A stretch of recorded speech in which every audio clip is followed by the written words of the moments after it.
everyone, ready to unlock some serious learning power. We're about to crack open this awesome guide. Studying smarter, not harder. Yeah, this thing's packed with stuff I wish I knew, like way back when. Right, like where was this in high school? Seriously. So we're going to dig into all the juicy tips and tricks Yeah. and figure out how to actually use them, not just like read them and go, oh, that's interesting. Right, exactly. It's about putting it into action. Yeah.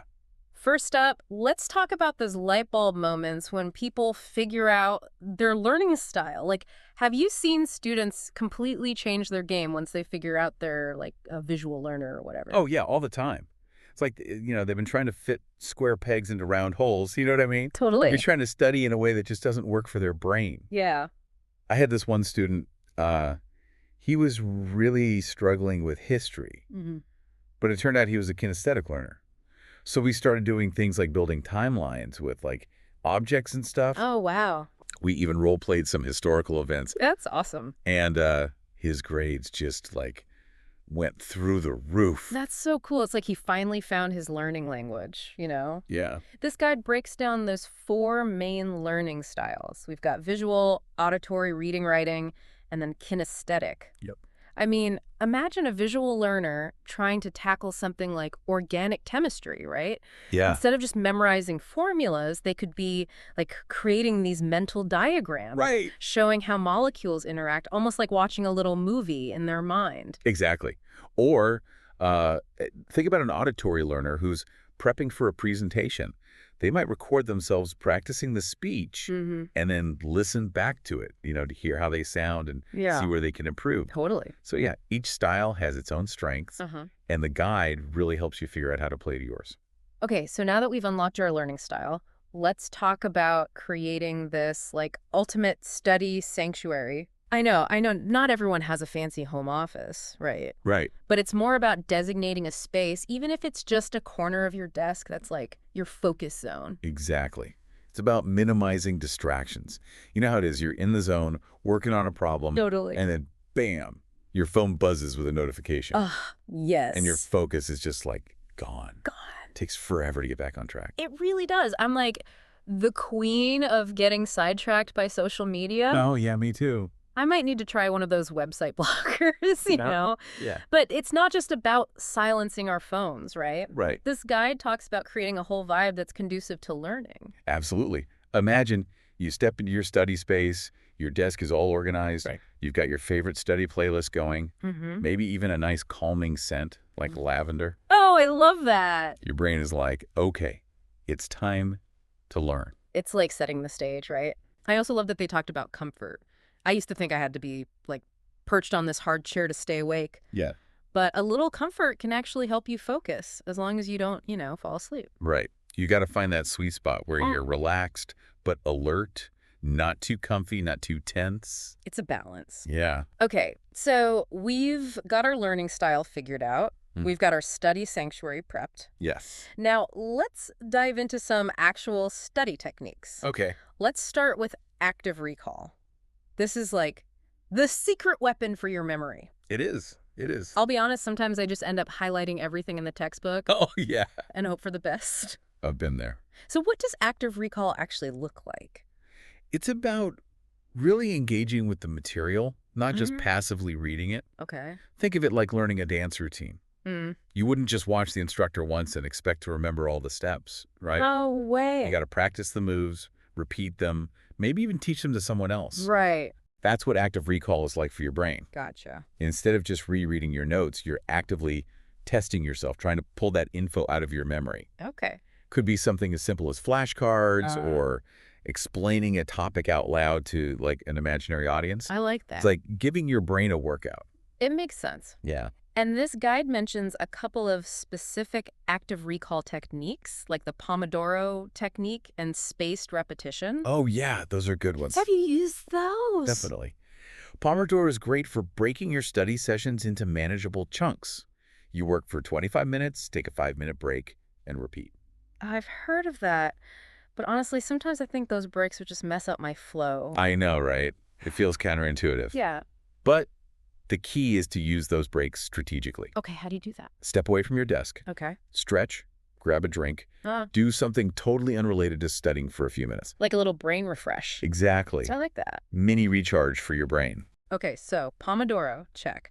What about spaced repetition? Spaced repetition. I've heard that's amazing for, like, memorizing facts and vocabulary. It's a game changer. Yeah, it's like you're taking advantage of like how our brains naturally forget things. Right. You're kind of tricking your brain into thinking, hey, this information's important. I got to keep coming back to it. I get it. So instead of cramming everything the night before a test, you spread out your review sessions over, days, weeks, even months. Okay. Let's say you're learning a new language, right? Mm-hmm. And you come across a new word with spaced repetition, you'd review that word like a day later. Okay. Then again after 3 days, then a week later, and so on. Makes sense. Each time you review it, you're like reinforcing that neural pathway. You're making those connections, Exactly. so you're less likely to forget it. Yeah, it's pretty cool how it works. This guide is really making me think about how much of good studying is, like, understanding how our brains work. Yeah, for sure. It's not just about the material itself. Totally. Which brings us to note-taking, Oh, yeah, note-taking. which can be a real struggle for some students. This guide talks about 2 specific methods, Cornell Notes and mind mapping. Ooh, mind mapping. What's you ever tried those? I've always been curious about mind maps. Yeah. But full disclosure, mine usually end up looking like a 5-year-old got a hold of some markers. Oh, yeah, I've been there. It's just like colors and scribbles everywhere. Yeah, it's easy to get carried away. So what's the trick to making mind maps actually useful? Well, it's all about organizing info visually, right? Think of it like a tree. Okay. The central topic is the trunk, and then the branches are like the key concepts and subtopics. I see, like branching out. Exactly. You can use different colors, images, keywords Uh-huh. to make it like visually appealing and engaging. So it's not just words on a page. Oh, It's more interactive. and the real magic happens when you start connecting those branches, Yeah. showing how different concepts relate to each other. It's like creating a map for your brain. Yeah, like a roadmap for your thoughts. I love that. Now, Cornell Notes, they're a bit more structured. Okay. They're all about active recall and summarizing. Oh, interesting. You divide your page into 3 sections, right? Okay. You've got your main note-taking area, a smaller column for cues or questions, Mm-hmm. and then a section at the bottom for a summary. I see. So as you take notes, you're jotting down like key questions or key words in that cues column. So you're basically quizzing yourself as you go. Exactly. And later, you use those cues to actually test yourself Smart. and summarize the main points in that bottom section. It's like you're building in a review system right from the start. Exactly. Super helpful for like exam prep. This guide is full of these like aha moments, I know, right? I'm just like, why didn't anyone teach me this before? Seriously. Okay, so we've talked learning styles, study environments, active recall techniques, note-taking methods. What else do we need in our learning toolkit? Well, this guide reminds us that we're not just brains in jars, right? Right, we're humans. Our physical and mental well-being plays a huge role in how well we learn. That makes sense. It's like trying to run a car on fumes, Yeah. You might sputter along for a while, but eventually you're going to stall out. Perfect analogy. I think we've all been there. Oh, yeah. We push ourselves too hard. We skimp on sleep, Yep. eat junk food, Yeah. forget to move our bodies. Yeah. But this guide is like, hey, take care of yourself. It's about a more holistic approach, for sure. Absolutely. So let's break it down. Okay. Starting with sleep. I'll admit, I've pulled my fair share of all-nighters. Oh, yeah. We all have. But let's be real, you feel like a zombie the next day. You're useless. Totally useless. Yeah. Why is sleep so crucial for learning? Think of sleep as your brain's overnight cleaning crew. Okay. While you're snoozing, your brain is busy consolidating memories, Oh, wow. strengthening those neural connections, clearing out waste products. It's like a little detox. Right. But when you're sleep deprived, all those processes get messed up. So it backfires. Yeah, you end up with problems with focus, memory, even your mood. Yeah, you're just like grumpy and foggy. Exactly. And it's not just about how you sleep, it's the quality too. That's true. Having a regular sleep schedule, a relaxing bedtime routine, avoiding screens before bed. Oh, the screens. That's a hard one. I know, right? But it makes a big difference. Huge difference. Okay, so sleep, check. What about diet? What should we be fueling our brains with? This guide recommends a balanced diet. Lots of fruits, vegetables, whole grains, lean protein. Okay, the good stuff. Yeah. Give your brain the nutrients it needs to function. And of course, hydration. Super important. I mean, Even a little dehydration can make you feel terrible. Oh, for sure. Fatigue, headaches, can't focus. Ugh, the worst. It's amazing how much our diet affects our mental performance. I know. If I skip breakfast, I'm basically useless. Oh, yeah, same here. Until I get some food in me. Got to fuel the brain. All right, what about exercise? I feel like that's often overlooked when it comes to learning. Yeah, we tend to think of exercise as a body thing, Mm-hmm. but it's huge EE for our brains, too. I've heard it can actually improve memory It does. and boost cognitive function. Yep. When you exercise, you increase blood flow to the brain, Mhm. which delivers oxygen and nutrients. And it releases endorphins, Oh, I love those. which make you feel good and reduce stress. So it's a win-win. Yeah, you're getting a physical A&D mental boost. Does the guide say anything about, like, what kind of exercise is best? It recommends at least 30 minutes of moderate intensity exercise most days of the week. Okay. Could be anything you enjoy, like brisk walking, dancing, playing basketball, whatever gets you moving. As long as you're moving. Yeah, find something you like and stick with it. It doesn't have to be torture. Exactly. Yeah.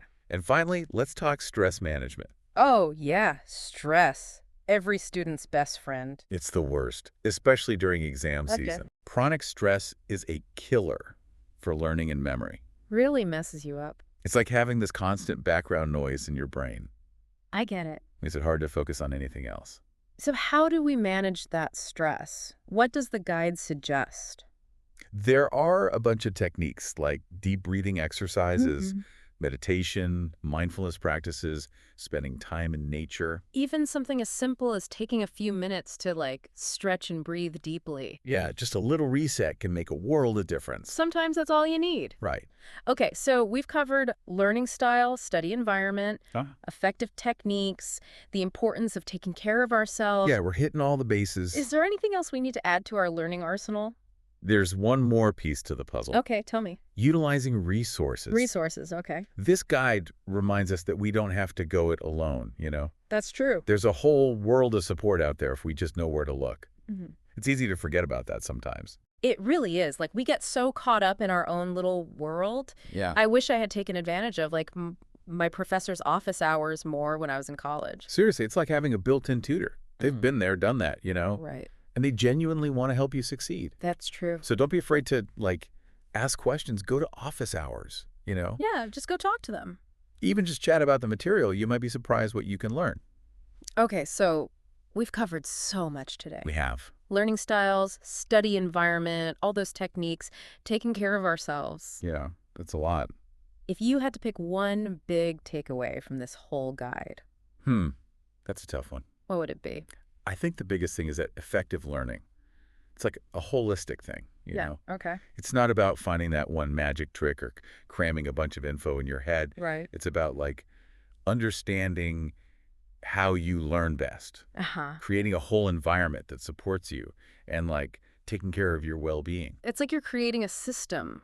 It's not just like a random collection of tips. And what I love about this guide Yeah. is that it's not just for students, you know? It's for everyone. Anyone can use these principles, whether you're learning a new language or a musical instrument or even a new skill for work. yeah, anything. It's about lifelong learning, really. Totally. By understanding how your brain learns and using these techniques, you can, like, Yeah, unlock your potential no matter what you're learning. I love that. It's not just about, like, passing a test or something. It's Okay. about becoming a better learner, Exactly. which benefits you in every area of life. It's a journey. I'm so glad we did this deep dive together today. It's you. I feel like I have a whole new perspective on learning. I know, right?